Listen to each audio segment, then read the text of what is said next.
Hi friends, সকাল সকাল আমরা ঘুম থেকে উঠে বেরিয়ে গেছিলাম। কোথায় গিয়েছিলাম সেটা জানতে হলে পুরোটা ভিডিওটা দেখতে হবে। প্রথমে আমরা গিয়েছিলাম শিয়ালদা স্টেশনে। সেখান থেকে আমরা সকাল 8টার ট্রেন ধরে আমাদের যাত্রা শুরু করলাম। সকাল সকাল আমার মা আমাকে জোর করে উঠেছে, তাই আমি ট্রেনে উঠে সুযোগ পেলে একবার ঘুমিয়ে নিলাম। শুধু আমি ঘুমাচ্ছিলাম না, দেখো আমার মিঠিও গিয়েছিল, আমার মিঠিও ঘুমাচ্ছে। স্টেশন আসার আগে আমার মা আমাকে তুলিয়ে দিয়েছে। ভালো লাগে না, ঘুমাতে দেয় না আমাকে। আমার মুখটা দেখো, আমাকে ডেকেছিল বলে আমি কত বিরক্ত হয়েছিলাম, কিন্তু আমাকে তো নামতেই হবে, তাহলে মা বলছিল রেখেই চলে যাবে। দেখতে দেখতে আমাদের স্টেশনটা চলে এলো।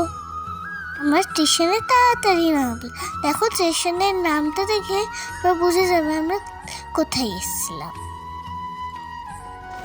হ্যাঁ, ঠিক বুঝেছো তোমরা, আমি মার মিঠি এসেছিলাম বর্মা দর্শন করতে। স্টেশনে নেমে টিকিট কাউন্টারের পাশের রাস্তা দিয়ে আমরা বাইরে বেরিয়ে এলাম। এসে দেখলাম রোডের পাশেই একটা মিষ্টির দোকান।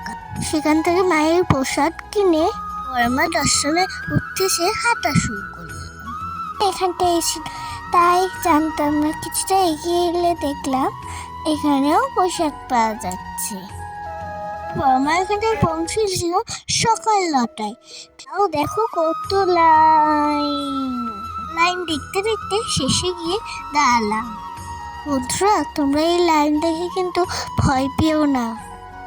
লাইনটা ছিল অনেক বড়, কিন্তু আমরা তাড়াতাড়ি বর্মাকে দর্শন করেছিলাম। ভিড়ের মধ্যে দাঁড়িয়ে লাইনে যে কষ্টটা হয়, ওই কষ্টটা আমি পাইনি। যে রাস্তা দিয়ে লাইন দিয়ে যাচ্ছিলাম, ওই রাস্তায় দেখছিলাম কত বর্মার ছবি। আমার খুব ভালো লাগছিল দেখতে দেখতে। কখন যে মন্দিরের সামনে চলে এলাম বুঝতেই পারলাম না। একটু ছবিতে বর্মাকে দর্শন করো আর কমেন্টসে দেখো জয় বর্মা জয়।